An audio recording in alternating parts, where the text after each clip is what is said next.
Hello, everyone. Happy March, and welcome to the Big Ten Watchdog News, episode 23, episode 9 of the 2023-24 season. I'm one of your hosts. I'm Graham Dinas. And I'm Taylor Seamer. Before we get into this week's podcast, just want to make sure you guys know to leave a like on this video and to subscribe to the channel. Whether you're listening on YouTube, on Apple, or on Spotify, make sure you give us a like and a follow on any of those platforms. Obviously, make sure to check us out on Twitter. Give us a follow on Twitter. That's where we are most active.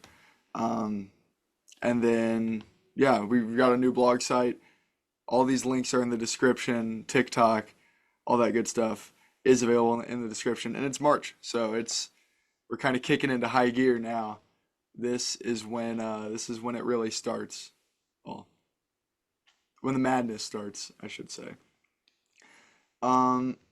Okay, let's just get into it. We're gonna do the same thing we've done the last two episodes. Just gonna go through team by team based on my tournament resume rankings, and then we'll go through this weekend's upcoming games. So obviously Purdue remains at number one, a position they've held all season long. Still first in all the resume metrics, still second in all the predictive metrics. In my bracket that I released on Monday, they're the number one overall seed. That hasn't changed this week because they all they've done is beat Michigan by 8. Good cover by the Wolverines on Sunday. So yeah, Purdue number one overall. What else is there to talk about? Their first round match would be with Quinnipiac in Indianapolis. So Not too far of a drive for them. no, I think that's going to be beneficial. Last year, getting the number 4 overall 1 seed, right? Where I don't remember, where did they play? Do you remember that? I don't remember where the game was at. Indianapolis is going to be huge for the Boilers, I think. Yeah, I mean it always helps. I mean they played a top three or top five Arizona team at one point in Indianapolis and handled them pretty easily. Yeah, Um, in Gainbridge. technically a technically a neutral site game, but I mean in Indianapolis and Purdue are only, Yeah, I think 2 hours it's away, yeah maybe three. less than 2. Fairleigh Dickinson game was in Columbus. Indianapolis is a better home court advantage, obviously, than Columbus is. Yeah, but I mean even Columbus is. I mean it's not like you were stuck You're a out one west in seed. San Diego or something. True. Yeah, you're a 1 seed. You're going to get a prime location. But yeah, this Purdue team. What is there to be said that we haven't already said? They're the same team that they've been all year. We'll see if the March cracks start to happen, The but vulnerabilities are there. they've been there. We've talked about it, countless times now. This team, again, we've said this though. This team is better prepared for March than last year's team. Sophomore guards with the addition of a Lance Jones. Everyone's a year older. I don't. It's not happening. It's not happening twice. Period. I think Lance Jones is the X factor um, this year on this team. He just brings another guy who can just go and score and does all the things that when the team is struggling, he can just like light the switch. It's always good to have as many of those guys as you possibly can on the team. So adding another one from essentially what was last year's team, um, I think helps, and I think they're easily a second weekend team this year. You don't have to worry about an early exit. Lance Jones has no sense of momentum. It's kind of just that's how I'd put it. He's playing his game 100% of the time. It doesn't matter if Purdue is on a 12-0 run. It doesn't matter if the other team's on an 8-0 run. He can end any run by another team, and he can also end any Purdue run that they're currently on with a bad shot. Um, but that's just what they need. They need someone that can break rhythm whenever they need to. Yeah, and I think it's I mean, he's kind of like the Shandy Brown. You remember that guy? He could Yeah, just I remember do Johnny. whatever. He'd rebound, he'd go get a tip back. I mean, he would do kind of whatever you needed, and it didn't matter if you were up 10, down 10, on a 5-0 run, on a 13-0 run, on the opposite end of a 13-0 run. He just plays hard constantly. And I mean, that's always a guy you need, especially in March when hustle and guard play are pretty much the determining factor on success or flop. Yeah, absolutely. I really don't know what else there's to say about Purdue, so I'm just going to move on to Illinois at number 2, jumping Wisconsin in the rankings. as Wisconsin is in a minor pitfall, we'll say, a rough month I'm not sure of it's so February. minor, but we can get there. Yeah, we'll get there after Illinois. Illinois this past week, obviously over the weekend, 10-point home win against Iowa, and then 8-point home win against Minnesota, where both teams shot greater than 60% from three. Had two of the five best offensive performances of the season by any team. Um, let's see, 14th in strength of record, 16th in the net, 19th in KPI, 13th in KenPom. My metric has them at a 4.28, which is approximately the 14th best team in the country, which that adds up. Um, and so, yeah, looking at a four seed.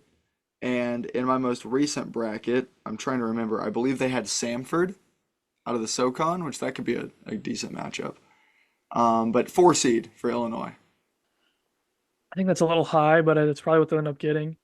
Um, We'll see. they, Kentucky is gonna throw a wrench in things because I have Kentucky ranked lower in my metric, and they're getting road wins now. They're turning the corner, so Kentucky could bump us to a five line, but four they're gonna be on the 4-5 line unless if they win the Big Ten tournament, then I could see them getting a three.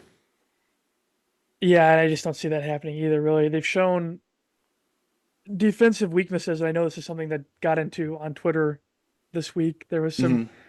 ruffling of feathers about the Illini defensive abilities down the home stretch, and I think those concerns are generally valid. Um, I mean, they've given up. Like they set a fact the other day that they'd scored, I think, 80 or more in their last five or whatever, or six or seven, it looks like. But I mean, they've also given up 80 They've or given up more 80 the last in four every games. game, in every game except the Michigan game, going back to Ohio State. So, Hmm. I mean, if you get one team who can lock you down on defense, but you still give up 80, that's why you end up losing early in tournament games when you should. I'm not concerned. I don't about necessarily getting locked down. More of, bad shooting nights happen, and they haven't been recently. But if you're not posing a threat on the defensive end, you're essentially just what Iowa's been the last couple of years. Is kind of what Illinois is looking at right now.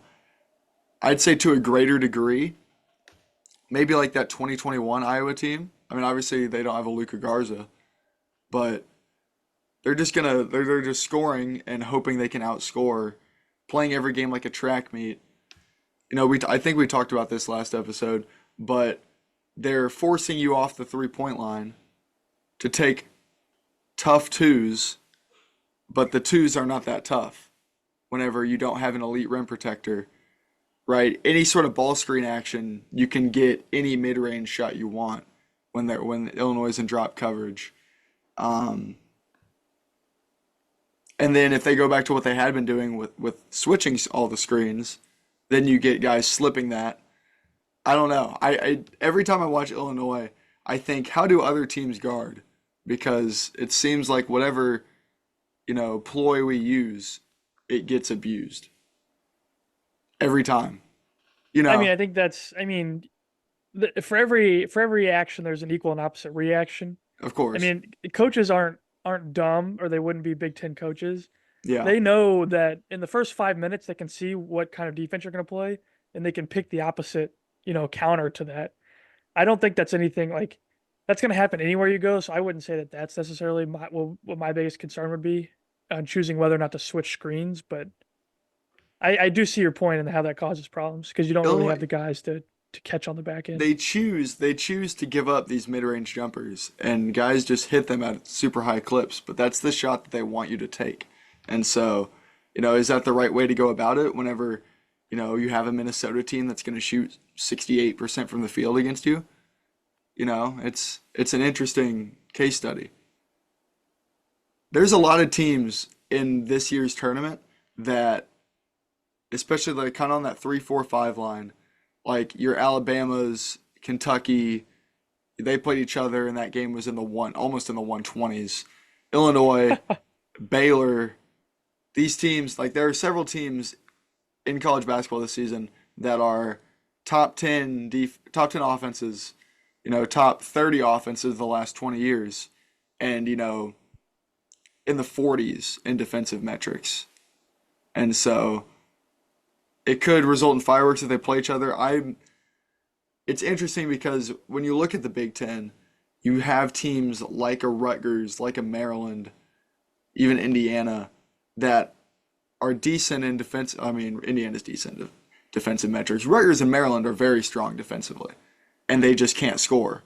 And then you turn the book and you have an Illinois team that's scoring every possession, and they're just trying to take more threes than you, essentially. I'm a little nervous that this team, we'll see, because you're right. At any time, the shots can stop falling. But, at least at home, it really hasn't been a problem because they're now 15-2 at home or whatever. Yeah, but I've got a pop quiz for you. How many tournament games do you play at home? Um, I think I, that's I zero feel last like I 9. checked. Yeah. Last I checked. So that could play a factor. We'll see. I've seen brackets projecting that they'll go out to Spokane, um, which, as long as you're not playing a team out west, not going to be a huge issue, I don't think. Whenever you're that like bottom of the 4 line type seed, because you get to the top 4 seeds get to choose their location, but once all the other location, no one is choosing to go to Spokane Unless you're aside from Gonzaga. yeah, well, Or, Gonzaga's not yeah. not getting a top 4 I seed. know, You've and got nobody else is out there you've got unless you're maybe Arizona, Washington or Oregon. Arizona and San Diego State are the only 2 teams out there. Yeah. So there are going to be 2 top 16 teams that are just going to be essentially relegated to either Salt Lake City or Spokane, and that's exactly where Illinois is floating around at right now. Um, we'll see how it ends up, but as long as you aren't playing a BYU or a Colorado State, they're not gonna be seated high enough. Um, I don't feel like it'll be a true road atmosphere. It's interesting, and we'll know more about locations and stuff as we get an extra week or 2 into this. Okay, let's talk about Wisconsin. They have fallen. Pitfall has led them all the way down to number 3 in the conference. As that gap between that top 3 and the tier 2 teams is pretty wide. Sitting in the low 20s in all of the metrics. My projection of them currently would have them, I believe, as a 6 seed, which that seems about right. But my bracket that came out on Monday had them in the South region playing a first 4 winner between New Mexico and Colorado. What did Wisconsin do this week? They They lost again, lost to right? Indiana. That's right. That's right. Yeah. Struggles on the road. The fire alarm game, people are calling it. Yes. What do you That was think a about? Yeah. well, I mean, at before yesterday, they had fallen all the way to 5th place in the conference, out of the double bye. From at one point, we were talking about them maybe not losing another game all year and stealing the Big Ten title from Purdue because their schedule was so easy, and now they had fallen off the double bye line. Um, but with Nebraska's loss, they're now a half game back up into that position. Um, and you would like to think that they would be able to hold that off, but they have their maybe 3 toughest Purdue games and of the Illinois. year in a row. I mean, they have Illinois, Rutgers, and Purdue 3 games in a row in 1 week. They're 8 days apart, and you have 3 games in 8 days, and you need to win pretty much all 3 of them to hold Nebraska off. Otherwise, Nebraska, could end up with a double bye. I mean, they have to play Rutgers, so they have a common opponent, and then Nebraska just gets to play Michigan. So you could look at Wisconsin falling off very easily, and I think they will. That double bye, ending up in 5th place, maybe 6th place, um, if Michigan State can win a game or 2 at the end of the season here. It's a disappointing season, I think, for the Badgers in that regard. It's they peaked too soon because if you would have told them, "Hey, you're looking at a 6 seed, you're going to be 12-8 in the Big Ten, finish 4th or 5th, and but you get like a couple big non-conference wins," and you're looking at it, I think they'd be happy, maybe not happy, but at least content with a 6 seed heading into the season. And then you see, you go out and you beat your Marquette, you beat Virginia in a non-conference, and you start the Big Ten at 8-2 or whatever they started at. You're hoping to get, a top 8 seed. You're hoping to be a 2 seed, and now you've lost 6 of 8. Now you're right back where you thought you would be. And so Yeah. I don't know if disappointing is the word. The month of February obviously has been disappointing, but you're just kind of right back to square zero. And now it's on you to make the move to prove that you are better than what teams thought you were. Yeah, I think it's more of like if you had told them right at the end of last year when they didn't make the tournament that, you know what, you'll be back, you'll be in the tournament, you'll be a 5 or 6, you'll be, the number 5 team in the Big Ten, you'll be 12-8. I think they would have taken that um, as a stride of like great success. But if you'd told them this is how you were going to do it, or if you'd come and talk to them, at Christmas break and were like, you guys are currently in first place in the Big Ten and on the 2 line, and you're going to end up on the 5 or 6 and be 5th or 6th in conference, then I think that that's a great disappointment. And that's kind of like, yeah, you're right. They peaked too high too fast. If they had Yep. done a slow build up to there, it would have been fine. But they went 100 miles a minute to like the number 5 team in the country, and then have fallen back in February. That's kind of the nature of the Big Ten too, because right, you see these teams that they have strong non-conferences, they build these resumes, and then the Big Ten just takes the life out of you. Right? Going on the road in the Big Ten is impossible. Every game is a rock fight. And now, right, just kind of through attrition, now you've lost. Wisconsin's going to end up having lost 12 or 13 games maybe heading into the tournament. They're looking at around 20 wins. And they have enough good wins to where they're still going to be at worst like an 8 seed at the very worst, and that's if they lose out. Um, I don't know. I genuinely don't know what to think about Wisconsin because we've seen the pieces early in the year work well together. AJ Storr is going to have to be the guy, I think, because that was what had changed between right. Wisconsin came in the preseason poll, they were 5th in the Big Ten. That's roughly where they are now. But you saw early in the season how much the addition of AJ Storr boosted that program as far as just pure talent on the court. Now he's kind of, settling in back towards the mean. He needs to be the guy he was in January and December. And then they can be a top 15 team in the country. Yeah, but I think some of that comes from him just being a new guy in the conference. You have a shock value. True. Um, He's only a but once you sophomore but, too. but once you get enough film on a guy, you know how to kind of he's good at, where he's bad at. And so I think teams had seen him play enough to where they kind of knew how to guard him a little differently and could keep him kind of tamped down from what he was doing in December. Yeah. I think that's kind of he just got hit with the He hit we the wall. scouted you The Big Ten and wall. now you know Yeah. now we know what you have. Yeah, Wisconsin's going to be interesting to monitor, especially with this tough road to end the season. They need to get their grudge match back against Rutgers after that was like the eye-opening, embarrassing loss that they took towards I think that was in early, maybe like that second weekend of February. They just went out and got pummeled. They need to get that one back at home. So they'll end up with at least 11 wins in conference, and we'll see if I'd assume that probably won't be enough to get a double bye. They need to either win at home against Illinois or somehow sneak a win out in Mackey.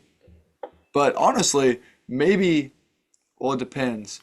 Maybe getting the 5 wouldn't be the worst thing because that could potentially mean a boost with an extra Big Ten tournament game. You get an extra win, even if it's against a Rutgers or a Maryland or a Penn State or whoever ends up in that 12-13 game. That could be at least reasonably helpful for getting back on track before you have to play a Northwestern or Nebraska in that 4 game.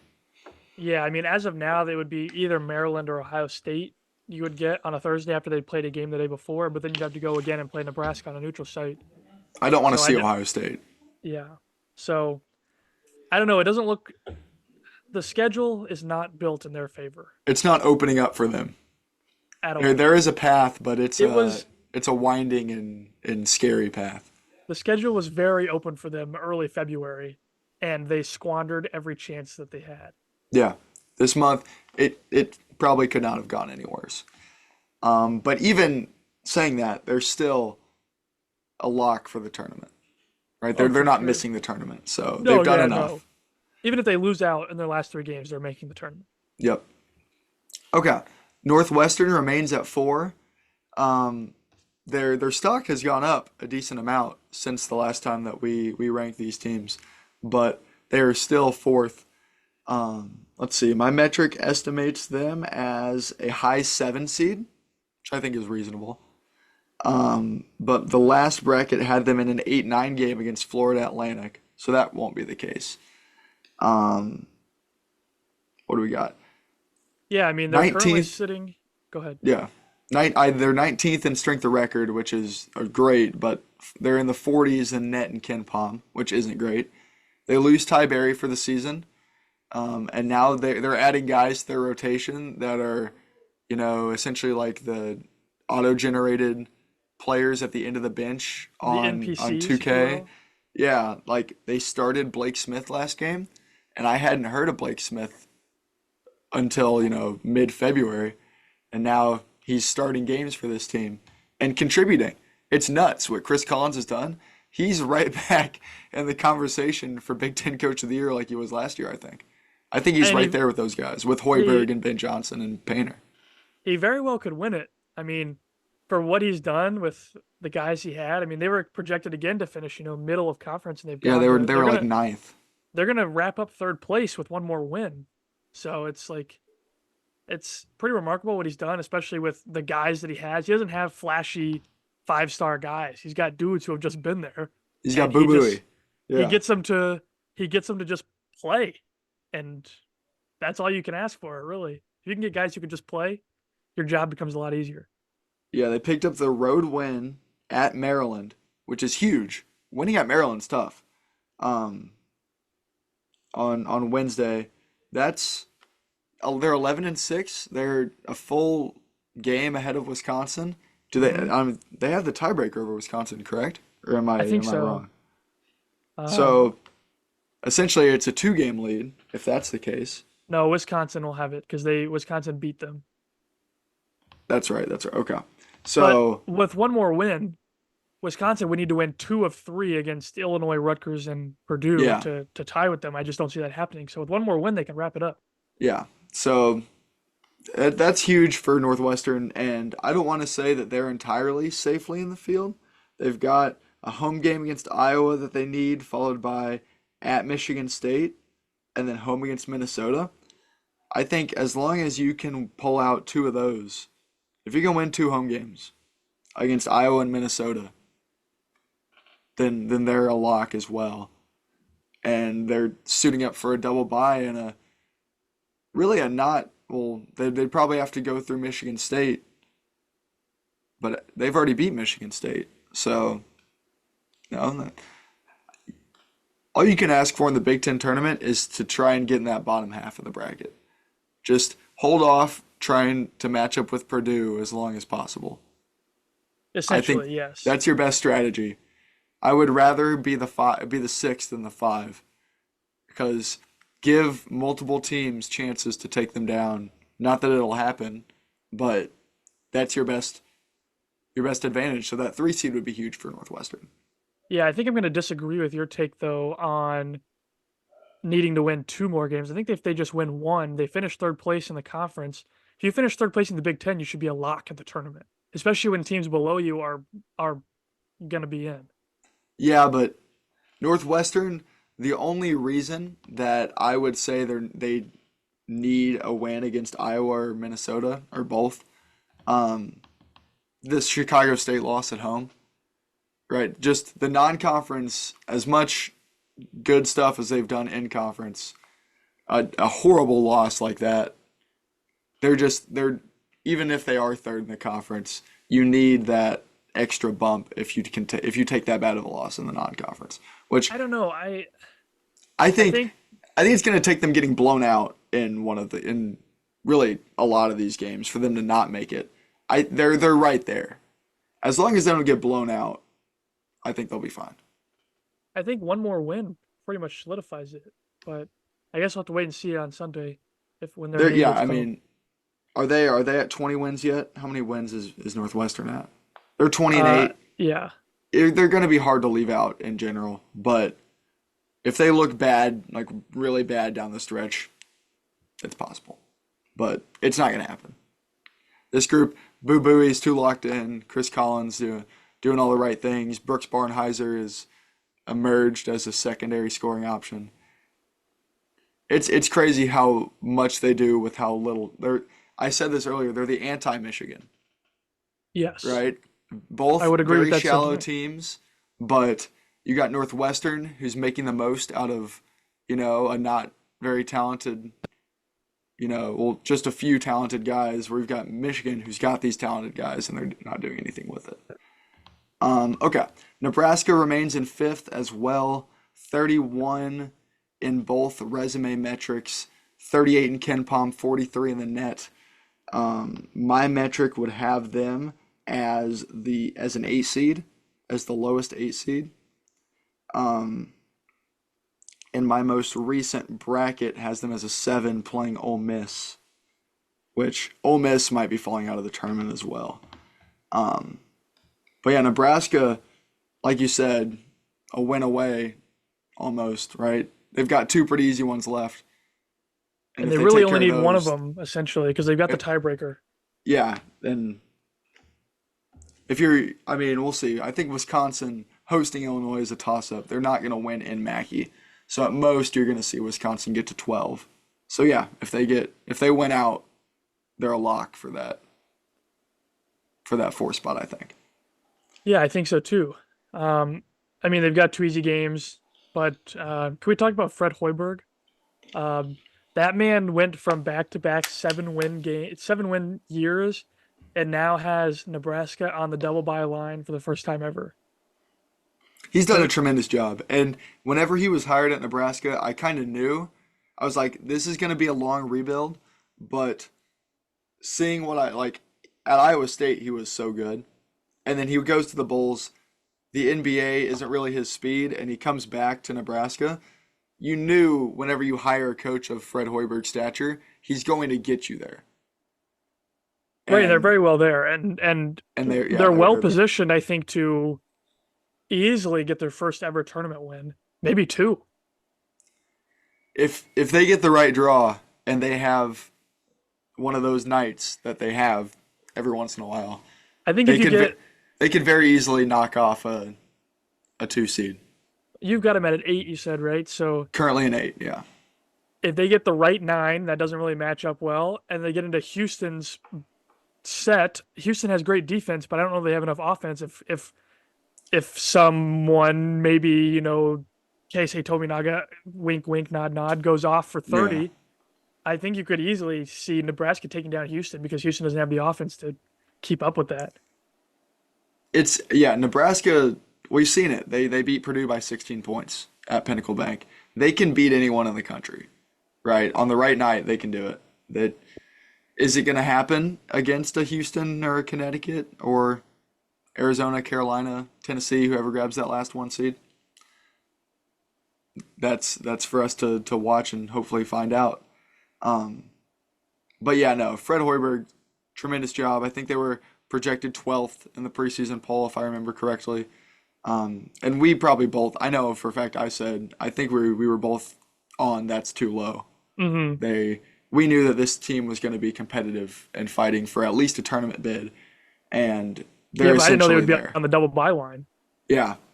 Well, who could have known that the middle of the Big Ten would fall off a cliff? Would just collapse under all of Yeah. all of its weight.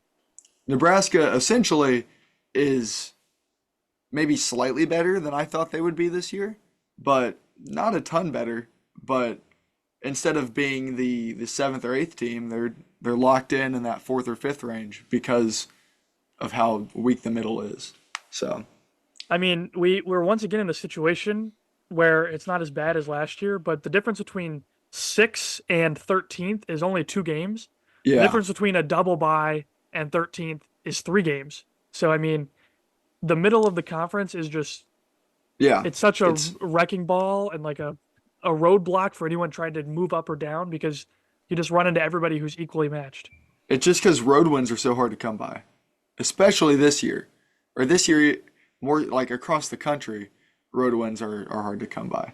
Um, and Nebraska knows that. They've won one road game, And they're right? gonna end up at 12-9 or you know what I mean. So Yeah. they've got Take care of business at it's home and then steal a couple on the road and you're fighting for a double bye in the Big Ten. exactly That's all it it's that takes. easy. That's all it It's takes that this year. easy. Okay, let's talk about Michigan State. They once again slot in at number 6. Uh, I think at one point I had them at 4, and they're away. They're on a like a sine wave. They're they're up and down and up and down and up and down, and now they're sitting at 17 and 11. Right? They're an 11 seed. They're fighting to not have to play one of the first 4 games. All of a sudden, um, I think my most recent matchup with them was Utah State in the West region, which that's a game Michigan State could win. They're more talented than that Michigan or than that Utah State team. Um, I don't know what to make of Michigan State because they moved Xavier Booker into the starting five. The offense does well with Xavier Booker in the starting five, and then Izzo plays him 17 minutes, and the Sissoko, Carson Cooper, Jackson Kohler, whoever else at the five, that group was, not nearly as good offensively, and that's the group he chose to play down the stretch. I don't know. I don't want to say Izzo's not sabotaging his team, but you got to think he knows that he needs to play the right guys, right? Well, I think he's rather old school, and he would rather play the guys later in the game that he knows exactly what he's going to get for them, and he trusts them more rather than playing Yeah, maybe some guys who might be a little more athletic and a little better higher upside, but they also have a little bit of a lower lower floor. floor, Yep. and he doesn't want to get stuck into that. So he wants to take what he knows the guaranteed bottom is and hope it works. Sissoko, he's at least a senior, if not a fifth year guy, and you've got Xavier Booker, who's this talented freshman. So I understand that, and Izzo is old school, but I mean, the plus minus when Booker's on the court speaks for itself. That's stuff I've been seeing on Twitter for weeks now, and the Ohio State game was kind of the culmination of, hey, this is our best group, and then they blow it down the stretch. What that game was nuts. Oh, I First of mean, all, yeah, it was just back and forth all game. I mean, the shot at the end was you just can't write it that any better than that. I mean, sadly that game was in February, or you would say that's what March is all about, but it just snuck into February. as soon as you start getting the CBS Sunday games, that's really when March starts. So that Really, is what March is all it's about. about February 20th, really, is when Yeah. March starts. Um, we'll see. Michigan State, if they get on that 11 line, there's not a 6 in the world that feels any sort of confidence Oh in that no. matchup. No, they might be favored in that game if they get stuck with a week 6 as an 11. I think they might be favored, They to would be they would honest. 100%. They might be 7 point favorites or 6.5 point favorites against a Utah State, which is the Yeah. game that I had them projected to play. I Um, don't know that they drop that far though, especially I mean their remaining schedule is probably 2 wins and 1 loss. If they keep it close with Purdue, I don't think that they're going to fall to the 11, but I guess it is possible. we'll see. I feel like the middle of the country is all kind of jumbled up. My metric also tends to favor the mid-major schools with good records over a Michigan State or like a Texas. You've got, Indiana State, Florida Atlantic, and Princeton are all kind of floating around that 9 line, with Michigan State in 11. I'd assume maybe FAU would, but Princeton and Indiana State are probably not going to be seated higher than Michigan State, No, I especially mean since Michigan Michigan State State beat both of them, I think. has the head-to-head against Indiana already, Indiana State. Um, but we'll see. We'll see. The Valley runs deep. The Valley's fighting for two bids. They just need someone other than Indiana State to win it. Go Dogs.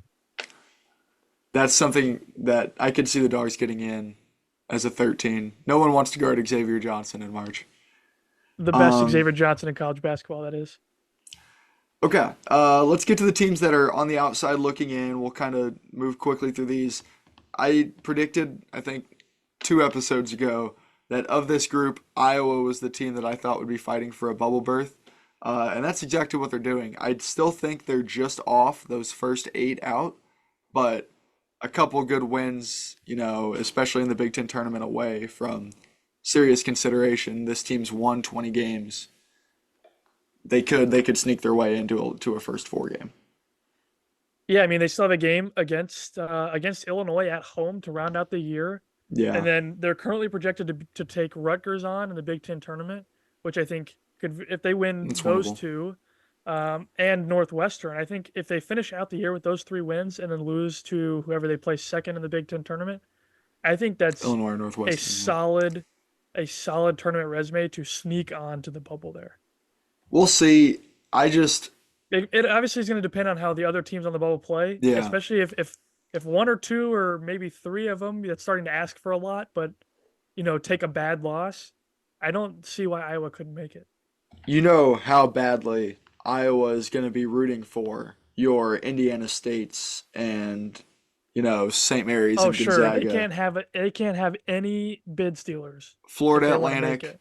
Yeah, They need everybody to make it who's projected and nobody else.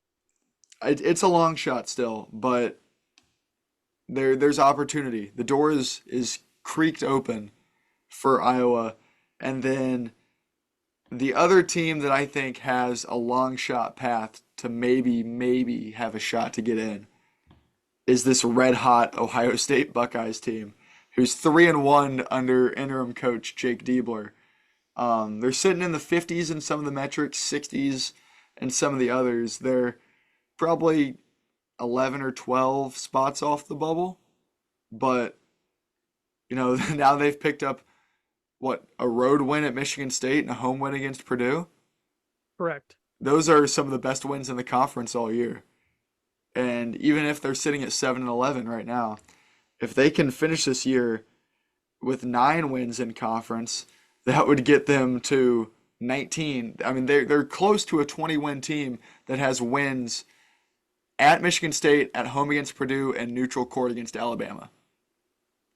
And Yeah, no, so I see it. I just don't know that they have the media momentum behind them to kind of push them along I think they because have of how bad they struggled in January. I think they have more they would have a better push than Iowa does, I think. If both team I guess if Ohio State were to make their run, and it would have to be a better run than Iowa would need to make. I think that I could see the committee saying Ohio State deserves it. Because I mean, this interim coach, if Jake Diebler is 6-2 heading into the tournament as interim coach, right? I mean, that team's red hot. They just picked up a win over Nebraska too. They've got Michigan on Sunday, who do they finish up with at Rutgers, winning at the rack. I mean, they outside chance, I, s- but I think they still need to be playing on Saturday to be in consideration. I think if they could beat Rutgers in the rack and then somehow end up with Rutgers again on a Wednesday game in the Big Ten tournament, then they would only need to get to Friday. I guess we'll have to wait and see. Well, Especially because if they end up and still in that 12-13 game, they have a matchup against Wisconsin or Nebraska, and it's gonna be a tournament team, whoever they play. that's true. They get another tournament win, but I just don't know how you can look at what they did in January. I guess you could say it's a different coach, different team, but you lost There's an five argument to be games in a made. row to bad teams in the Big Ten in January. There's an argument to be made. I don't think it's gonna happen, but I think that you can make the argument that it might happen. 3% chance, maybe 3%. I'll give them a 10% chance of being in the conversation at the end of it all. I think it's possible. I think that might be a more fair assessment. We'll see. I'm just trying to I lay mean, out they all our they currently possibilities. they currently sit in 12th place in the conference. I just don't see how. I mean, two more But wins, might like get you them to said, like 8 or 9. from 12 to 5 is a Is a three two-game game difference. difference. Yeah, Yeah, like 12-5 is a three-game it's not difference a or two-game difference, but it's not a insurmountable deficit. it's not. No, they could definitely end up in 5th place. That's not. Yeah, but it's Well, just they won't, but highly the gap unlikely. won't be as big Yeah. between. I'm just trying to make it at least somewhat interesting because all year it's been we have 6 teams that are going to be in and 8 teams that are going to be out. You gotta kind of push the narrative on your Iowas and your Ohio States. See, you try that, but the mid 10 is just not what they used to be, okay? We're gonna start settling in for 5 and 6 bids and not 8 and 9. We'll see. Once we add 18 teams, we're adding 4 teams next year that none of them will make the tournament this year either. So That's true. so that's fun. Okay, let's fly through these last 6. Indiana down 2 spots from last time. I mean, they did get a big win against Wisconsin, but I can't get that Penn State loss out of my mind. They've been putrid at times, and the fact that they're even still ninth is kind of shocking, I think. They'll continue to fall. I mean, they've got to go at Maryland, at Minnesota, and at home against Michigan State. They very well could lose all 3 to end the year. And They've 3 lost more losses in standings is, I mean, that just kills them. they've lost to Penn State twice, correct? Yes, they lost to Penn Didn't State Penn twice. State, yeah, Penn State got them by 15 in their place. Yeah, Yes.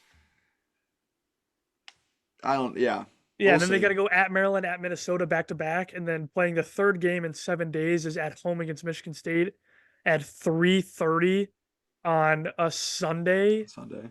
I highly doubt that that turns out well. I think they lose all 3. We'll see. I think Woody's playing for his job right now, and that's kind of a scary thought. They'll sneak out at least one of those games, if not. I think they will. They're playing their most inspired ball of the last month right now. Only because they're setting off fire alarms Yeah. to Hey, psych their opponents out. If they you hadn't know done that, what? they lose that game too. By any means, by any means, Tell somebody to go burn the popcorn down in Minnesota I and respect it. see what they can do. I respect. I will say again, this team's too talented to just lay down and die. Although Michigan's kind of laid down and died as well. So They've been it, dying since December though, there's so a lot of laying down and dying going on. One team that's not doing that is Minnesota. Um, like I said, took the tough loss to Illinois. They're up 1 spot from the last ranking. Um, just don't really have a path. They they didn't schedule a good enough non-conference, and even if they end up going 500 or better in the Big Ten, they the non-conference is too weak. You take a loss at home to Missouri, who is now 0-15 in the SEC. That's gonna leave a stain on your resume. They'd probably be closer to Ohio State with that, path to having a path. But that loss kind of killed them. And I still yeah, I think mean, great year for what was expected of Minnesota. I think me and you were both right with our Minnesota and Penn State takes. yeah, Those 2 teams might play in the 8-9 game. they Neither of them might. are going to be in last. Look at us. No. Um, I don't think so. You commented on Minnesota being bad non-conference, but I don't think they were really good enough early. They kind of settled in and found what works for them and what doesn't, I think. I mean, they were getting like wins, but they were against IUPUI, Ball State, Florida Gulf Coast, Arkansas Pine Bluff. I mean, they're getting wins early in Week the not year, yeah. but they weren't good enough to where if they had played a stronger non-conference to try to help them now, that they would have lost those games. It would have mattered anyways, and that's my They're opinion. they're in the same shoes that Nebraska was in last year. At this point, they're just kind of playing with house money, and they have nothing to lose. And next year, hopefully, they return a lot of these guys, make some moves in the portal, and they're knocking on the door to be in the tournament. That's Right, that's and kind of the path. there's some discourse on Twitter. I don't know if you saw this. People are It's a lot of Minnesota people, but they're saying Minnesota could be a top 5 conference I saw that a tweet. player next year. And I thought that was a bit of a stretch. I mean, they'll be top half because I think Ben Johnson's a great coach and they have guys, especially if they don't lose Christie. I think they'll be fine. But top five, I thought was a stretch, but they'll be good. Dude, watching Cam Christie in State Farm Center this week, he's not coming back. He's got to go to the league, right? You think? He I just don't know was that he has enough. he was great He doesn't have enough, in that game. Buzz, like charisma. Yeah, he doesn't have enough yeah. buzz around him because he's just a His quiet guy. He just goes out to the court, does his thing. He doesn't have any like presence anywhere outside the court, but he lights it up. I Yeah, definitely he feel doesn't like have enough there was more push buzz around his behind him brother. to Yeah. kind of get it going. His brother at Michigan State definitely had more buzz 2 years ago. But I think if he But comes back next year and does the same thing he's doing now, he has all the buzz. yeah, that's true. He was really, really good in that game. And who knows? I mean, not that this would happen. I'm not wishing this on Minnesota, but he could transfer to a better high major school too. So that's a possibility. I don't I don't think know he that he would will, want to go but down to go up. I think he would stay if that's what he was going to do. But yeah. Okay, Rutgers at number 11. Rutgers is another team that's just kind of riding the wave. They're up and they're down, and they're up and they're down, and I don't know. They had Jeremiah Williams, and it makes them a lot better, but they're in the same place that they were whenever they got him. I don't know. They're confusing, but they're very consistent, they and they have the guard. chance. Period. Yeah, they have the chance to make things a little interesting down the stretch. I mean, they have Nebraska, who I think for them is beatable. It's on the road though. Wisconsin also on the road, but I think is beatable They if already, they play yeah, well. And then they get Ohio State at home to finish the year, who would you typically would think is beatable, but they're playing super hot now. But that's also a week and a half away, and anything could change. But in the rack is I gonna think help. it's I don't think that it's unfathomable to see a 2 win out of those 3 games to end the season and put a little pressure on the middle of the conference. Yeah, and that's a team in the Big Ten tournament that I do not want to see, regardless, because on any given night, they may score 46 points like they did against Maryland at home on Sunday. But that defense is going to travel. And you Oh have yeah, Mawat Mag and Cliff Amori, who are two of the five best defenders in the conference. Um, I don't want to play them at all in any game, really. I'm glad that we got Rutgers twice early. I'm glad Illinois got Rutgers twice early in the Big Ten schedule because I do not like playing Rutgers in February is just a losing recipe. Okay. Last time we did this, I believe we were coming off Maryland picking up a decent win against Illinois. And, they were riding high off that. They've fallen back down to where they were at number 12. Um, they're done. by I far, think yeah. they're done. Um, Another team that I would not want to see in the tournament though, just because of how well that defense is playing. Yeah, they currently sit in second to last place in the conference with only Michigan behind them, but they do get to finish with games against Indiana and Penn State, who both are Unbeatable. doable for them, especially given their both of those teams' offensive struggles against teams with great defense. Um, but I don't see them getting out of in any scenario getting out of playing on Wednesday. Yeah. Well, they're 7-11 now. Yeah, I mean 9-11. You may not be playing on Wednesday. We'll see, because a lot of I think their tiebreakers with the rest of that group are not strong. But if you beat a Penn State or an Indiana, that might help. Who knows? They could possibly get a 10 seed. It's not out of the question. And then we got Penn State, who playing some feisty ball, right? The comeback against Illinois, obviously that was less than enjoyable for me. Again, they beat Indiana. Um, Play a decent game on Tuesday night against Iowa. They're playing good ball again. Their non-conference too weak to get them in, especially at 8-10 in the Big Ten. But they could fight to try and reach 500, and that would be, I think, regardless. Mike Rhodes has been a huge success in year one at Penn State. He yeah, I adjusted think very this is quickly. Yeah, I think this is probably, I think it's fair to say that this is better than what they were expecting, Yeah. especially when he lost 5 games in a row early in the season. They probably Yeah. thought it was over then. And I mean, he started 4-0 and finished his first 9 games 4-5. So I'm sure they probably thought that that was like, it's all over but the crying. And he's bounced back well. I mean, Ace is obviously playing really well. That's kind of helping him being a saving grace. But I mean, they don't even have Kanye Clary anymore on the No. team, and they're still beating guys. I mean, I think they beat Illinois without him, right? Yeah, that was the first game without him. They Yeah, that was they the first game they, without they him, and scored 90 points. yeah, and then they went and scored 80 against Indiana and scored 80 against Iowa. They just let up 90, so they Yeah. would have beat them too. Yeah, I think they're playing just fine, and I don't think that that's in any Yeah. way. This is in no way a bad year for them. I think No, it's this is honestly better than what many expected. yeah. Year one with a new Big Ten coach is never going to be easy. And I think with the talent they had on this roster, the fact that they're sitting here potentially looking at an 8-9 game is huge. And I'm very happy with how Mike Rhodes has done in year one. Definitely overperformed expectations. And then Michigan rounding out the conference. Um, you got anything you want to talk about with the Rutgers game, or you just want to just skip it? I yield back my time. Yeah.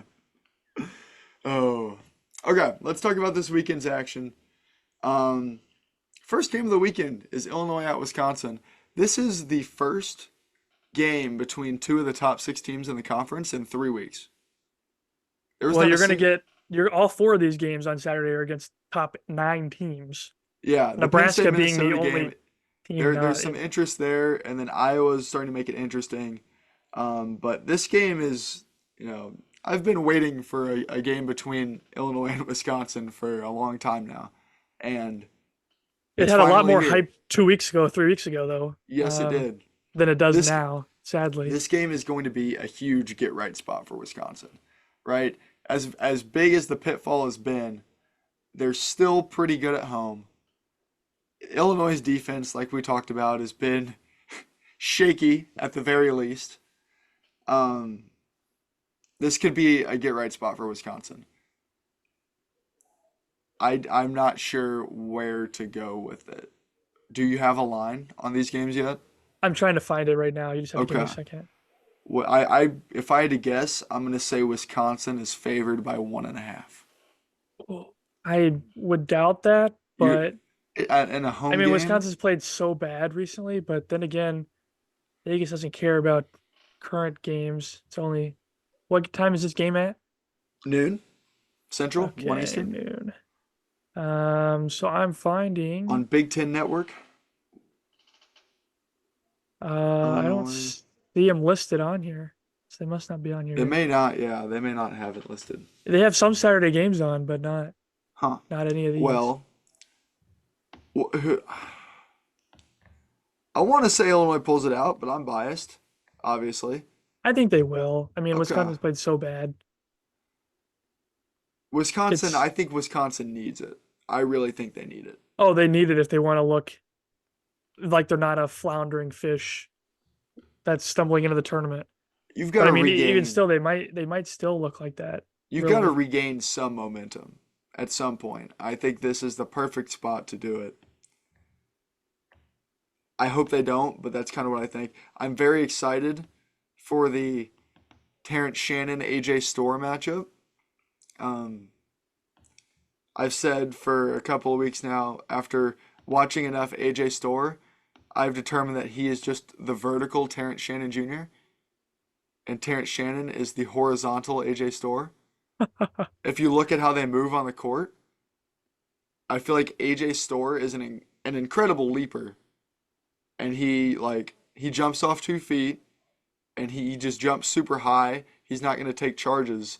And you've got Terrence Shannon, who they're both equally as athletic, but Terrence Shannon is straight line right into you. Every single time he takes a layup, it's going to be at the very least a foul, a blocking foul, because you can't stay in front of him at all.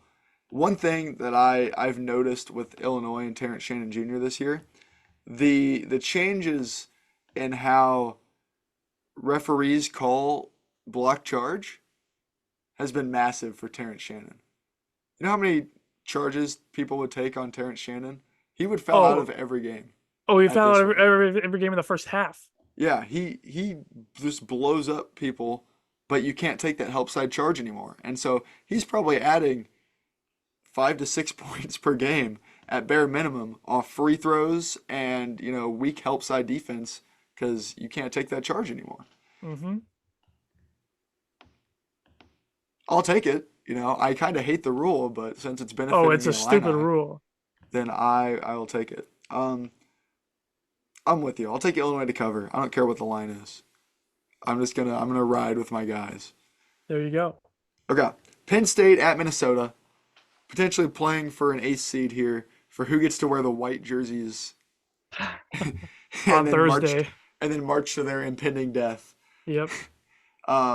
2:15 on Big Ten Central, 2:15 Central. Uh, These teams met at the end of January on the 27th. Minnesota won on the road at Penn State by 9, 83-74. Dawson Garcia with 22. Cam Christie 17, 8, and 5 in that game. Joshua Ola Joseph goes for 14 in that game, and he's falling out of the rotation now, so that's interesting. And then you got Elijah Hawkins went 8.6 boards, 5 assists. On the other side, Ace Baldwin went for 16 and 6 assists in that game. Kudus Wahab went for 15, and then Kanye Clary, who's no longer with the team, and Nick Kern each went for 11 as well. In that game, Minnesota went to the line 26 times and made 23. That was the difference. Made 10 more free throws than Penn State. Um, I think more of the same. I think Minnesota takes care of business at home, moves to 500 in the conference. I would agree. I think so. Um, I just want to talk about how Kudus Wahab might have the best name in the conference this year. Um, I'm going to do a blog post at some point in the next 2 weeks. I said I would do it at the start of the year, the All Big Ten name team. I yeah. will be taking how people have played this season into account, but I will put out my All Big Ten first and second name team. We do have a line for this game. It is Minnesota by 5.5. Minnesota is the best team against the spread in the country. I'm taking them to cover every opportunity I get. I believe Yeah. in conference games they're 14-3 against the spread. Yeah, I think that's pretty safe if you want to take that now. Minnesota playing at home against a rocky Penn State team that when they play on the road, I think that's pretty safe to have them play to have them win by 6 or more. Um, Especially if Christie wants to do what he just did against Illinois. Yeah, if he stays hot. We'll see, because they're going to have Ace Baldwin on. Well, we'll see. Because all three of those guards for Minnesota are great. Christie, Hawkins, and Mitchell, right? Any one of them can burn you on any given night. Hawkins is one of the best passers in college basketball. They're just super fun. They're actually just what Nebraska was last year. They're just a fun team that can beat. They'll pull an upset here and there. They're knocking on the door absolutely, and I think that they'll win this one. And I think that they're going to be pushing to try and win 20 games this year, and that would be huge for that program. 100%. Yep. Okay, Iowa at Northwestern. First time these teams have played in Welsh Ryan at 4:30 Central, 5:30 Eastern on Big Ten Network, part of the triple header on Saturday. Um, Northwestern 20-8, again, like you said, a win essentially clinches the double bye. Iowa looking to fight for the tournament lives, and a road win at Northwestern would be a good place to put yourself back in the conversation. What do you like here? I like Northwestern playing at home. They're pretty much, I mean, they've beaten Purdue at home. Um, I mean, I'm sure a couple other teams I just can't remember off the top of my head. Michigan State, they Iowa, crushed Illinois. yeah, Iowa absolutely abominable on the road. They suck. They shoot like 90% at home and like 30% on the road. It's like the craziest thing ever. So I think those two combined gives me Northwestern. Iowa, they've been better on the road lately. The Michigan State win in Breslin is obviously the most important one. They played pretty well against Illinois this past weekend. Um, but yeah, I think I'll agree. And like you said, I think this Northwestern win would virtually lock them in, barring a historic collapse down the stretch. Um, so both teams, this is a very important game. This is my sneaky underrated Big Ten game of the weekend for sure. Okay, and then Michigan State at Purdue, main event, 7 Central on Fox, 8 Eastern. Um, do we have a line on this? Yes, Purdue 9.5. Okay. I still think I like Purdue to cover 9.5. I still think I do too. I mean, Purdue's playing in Mackey against Izzo for what essentially is a win, clinches them an outright title. Yeah, Um, it does, I I think believe. Mackey's rocking. Mackey's ready to go. It's a Saturday night. The kids are pre-gaming in the line to get in. It's uh it's a rough and rowdy place, and I think Purdue covers.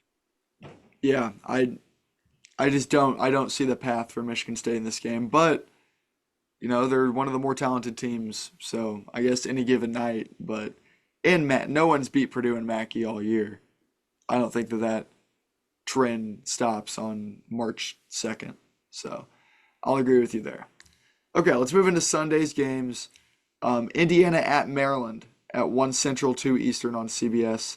These teams met in what I believe was the first Big Ten game of the year, where That Iowa sounds about won right. 65-53. Um, Khalil Ware went for 18 and 14. Mbako, Galloway, and Reneau all had double figures in that game. Jameer Young with 20, Julian Reese with 14. Indiana crushed Maryland on the glass in that game, 46-30, and then also in the assist margins, they out assisted them 17-8.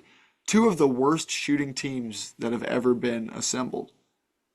Um, Speaking of the Northwestern Maryland game, did you see that those teams were combined 2 of 24 on threes in the first half? It does not surprise me. That's Maryland is an enigma because they know that they're not good shooters and And they still shoot it. they continue to chuck, and it blows my mind.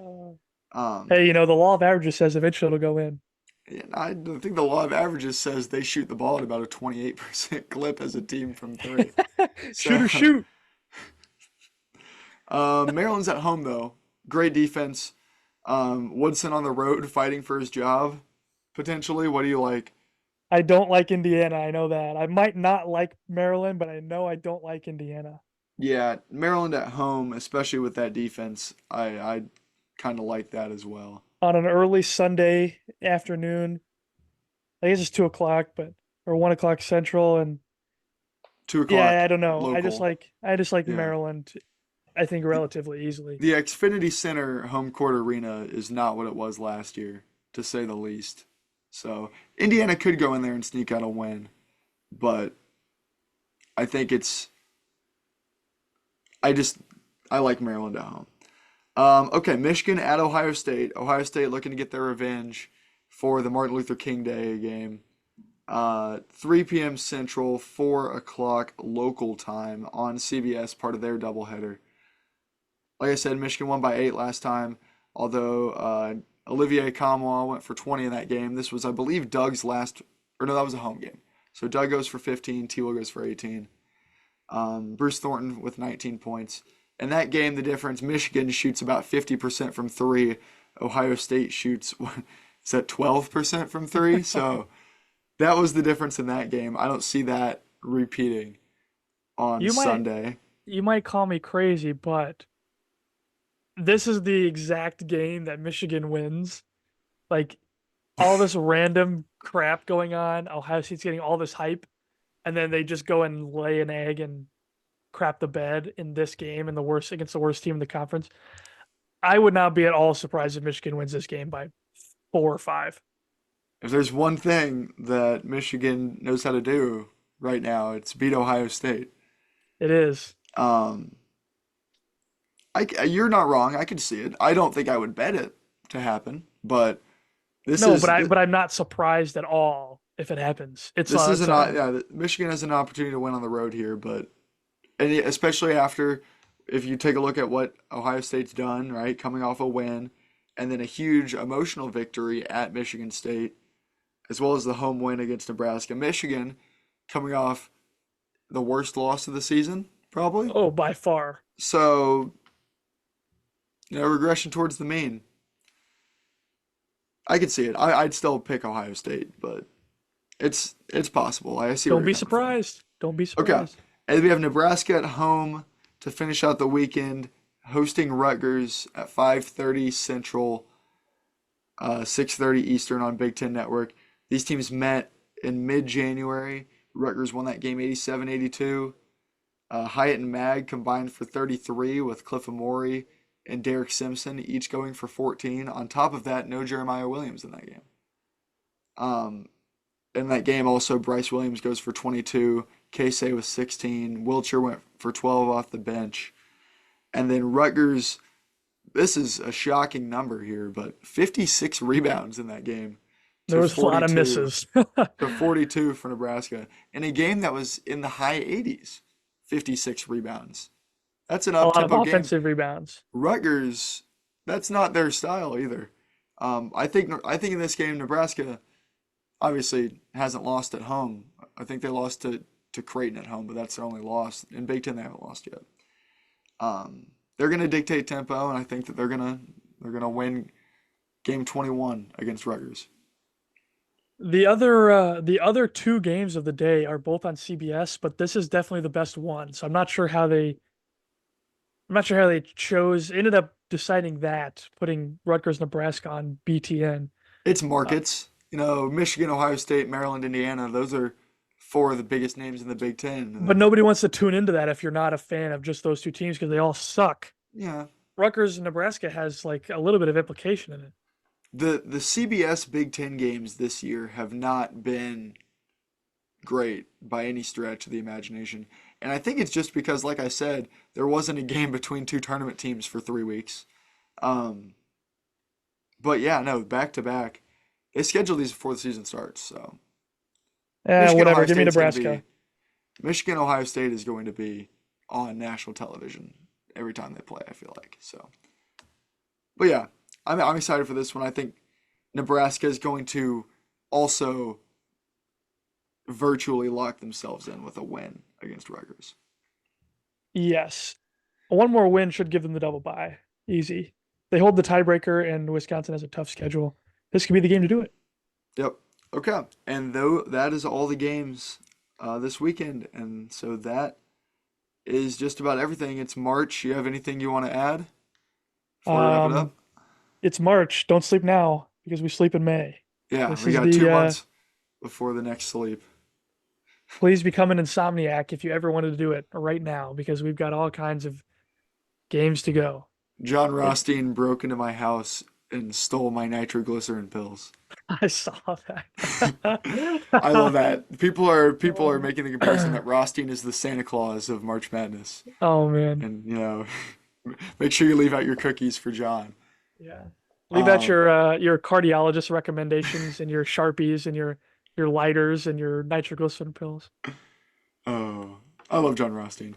Yeah, so like I said at the start of the video, like and subscribe wherever you're listening, like this video, and follow us on any of our accounts, especially Twitter. Make sure you give us a follow there. Um, yeah, I think that'll just about do it. Thank you guys for tuning in, and we will see you next week where we will be previewing the last set of games for the Big Ten regular season, and hopefully watching Southern Illinois go on a miracle run through the Valley tournament Go dogs. and clinch their 13 seed. All right, we will see you guys in the next one. Thank you so much for listening.